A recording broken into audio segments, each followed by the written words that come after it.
High বন্ধুরা, দেবারচনা কিচেনে তোমাদের সবাইকে প্রতিদিনের মতো আজকে ওয়েলকাম জানাচ্ছি। আজকে দেখো, যা যে রেসিপিটা দেখে বুঝতেই পারছো, কই মাছের ঝোল রান্না করেছি। পাতলা করে কই মাছের ঝোল করেছি। এখন এটা কিভাবে করেছি, সুস্বাদু কই মাছের ঝোল, সেটা দেখার জন্য রান্নাঘরে চলো যাই। আমি রান্না করি, তোমরা দেখো। কড়াইতে তেল বসিয়ে দিয়েছি, এদিকে কই মাছ ভালো করে ধুয়ে লবণ হলুদ মাখিয়ে নিয়েছি। এবার তেলটা গরমের অপেক্ষা। তেল গরম হয়ে গেলে আমি মাছগুলোকে ভেজে নেব। তেল আমার প্রায় গরম হয়ে এসছে।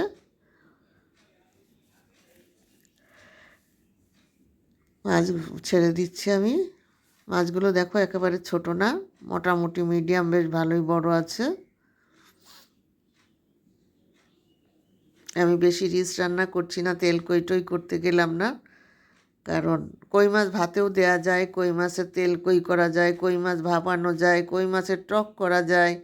আমি এটা করছি জাস্ট পাতলা ঝোল। রান্না অনেক রকমের করা যায়, কিন্তু আমি পাতলা ঝোল করব আজকে।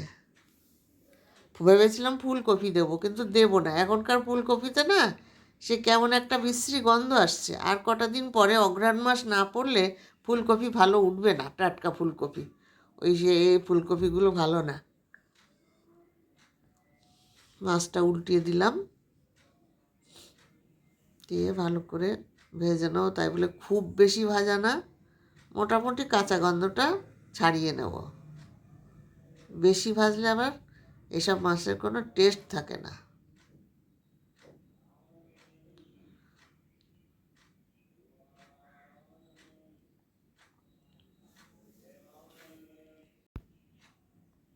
মাছটা প্রায় ভাজা হয়ে এসছে, আর বেশিক্ষণ ভাজবো না।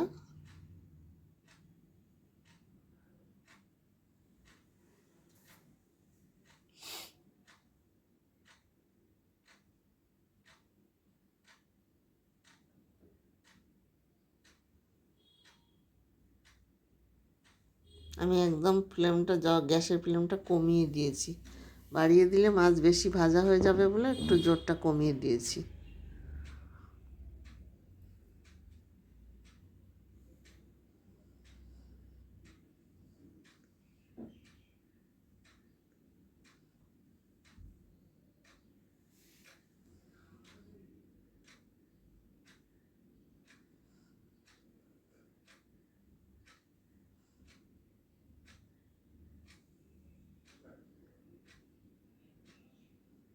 এবার তুলে নেব মাছগুলো।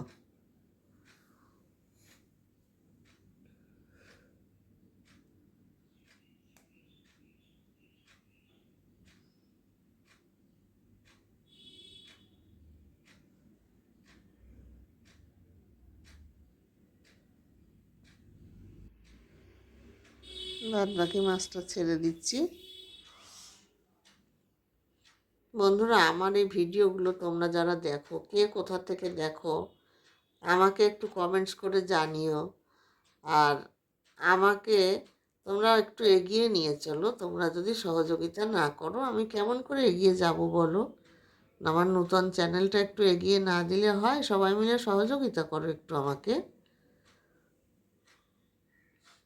আমাদের তো আমরা কারোর কাছে টাকা পয়সা চাচ্ছি না, না।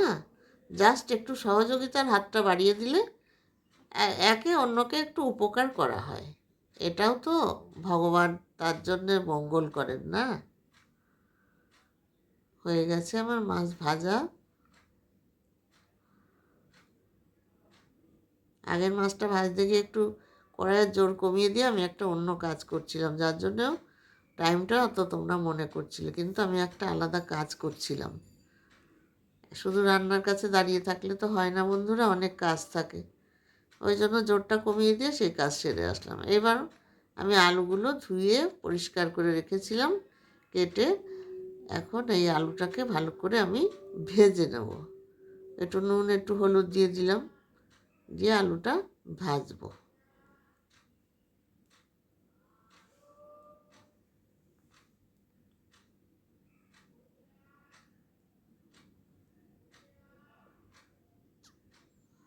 ঝোল তরকারি যেভাবেই রান্না করা হোক না কেন, কি আঁশ আর কি নিরামিষ, যদি রান্নাটা সুন্দর হয়, এক তরকারি দিয়েই কিন্তু ভাত খাওয়া হয়ে যায়, অনেক তরকারি লাগে না। আমার তো মনে হয় তাই, আমার এক তরকারি দিয়েই সব ভাত খেয়ে নেওয়া যায় যদি রান্নাটা ভালো হয়।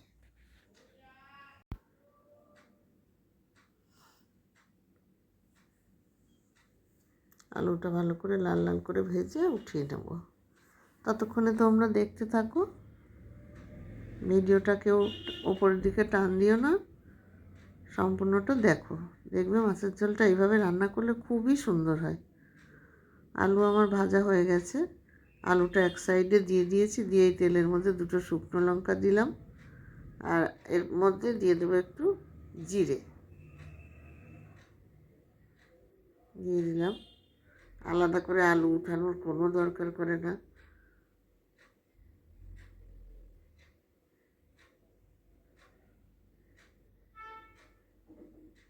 দেখো জিরেটা ঠিক ভাজা হয়ে যাচ্ছে।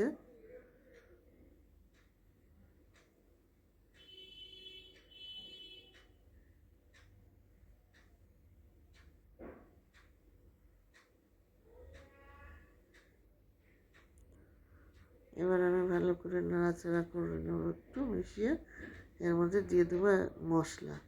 কী মশলা দিলাম? প্রথমে দিচ্ছি কাঁচা লঙ্কা একটু বাটা, অল্প করে দেবো, বেশি দেবো না। এবার দিয়ে দিলাম জিরে আর ধনে বাটা, আর একটু আদা।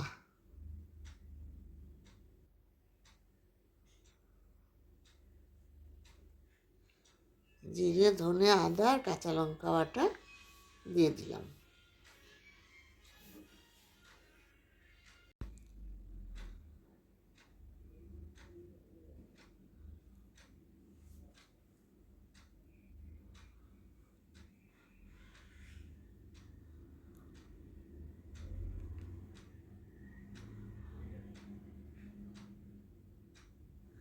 আর দিয়ে দিচ্ছি একটু লাল লঙ্কার গুঁড়ো, তাহলে রঙটা একটু ভালো হবে আর টেস্টটাও অন্যরকম হয়।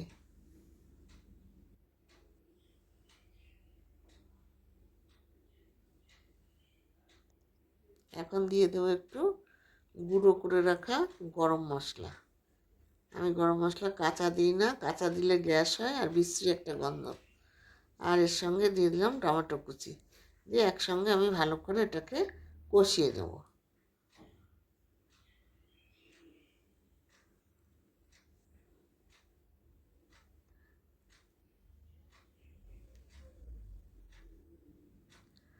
তোমরা যারা হিং পছন্দ করো তারা এই তেলের মধ্যে হিংও দিয়ে দিতে পারো, মাছের ঝোল তাতেও সুন্দর লাগে খেতে।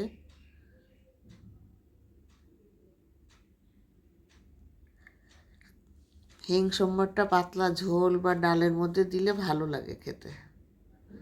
এবার আমি মাছগুলো এর সঙ্গে দিয়ে দেবো, কারণ মাছগুলো ঝোলের সাথে জাল করব।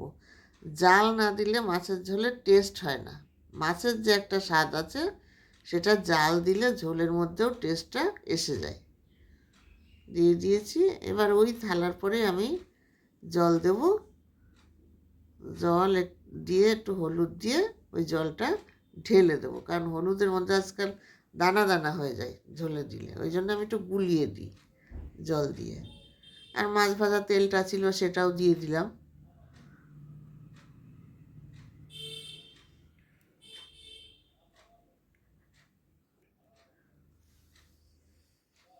দেখো রঙটা কত সুন্দর লাগছে। আর সামান্য একটু জল দেবো, কারণ আলুগুলো সিদ্ধ হবে, মাছগুলো সিদ্ধ হয়ে আমার যেটুকু পরিমাণ মতো ঝোল রাখবো সেইভাবে জল দিলাম। এবার আমি আমার আন্দাজ মতো লবণও দিয়ে দিলাম, একটু নাড়িয়ে দিলাম।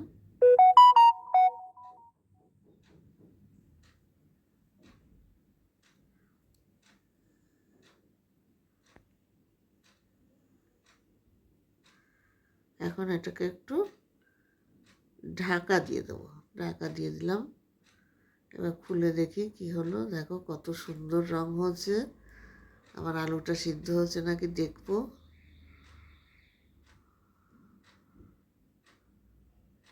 হ্যাঁ, আলুও প্রায় সিদ্ধ হয়ে এসছে, খুব বেশি বাকি নেই। রঙটা দেখতেও যেমন ঝোলটা সুন্দর লাগছে, রান্নাটাও ঠিক ততটাই সুন্দর হবে।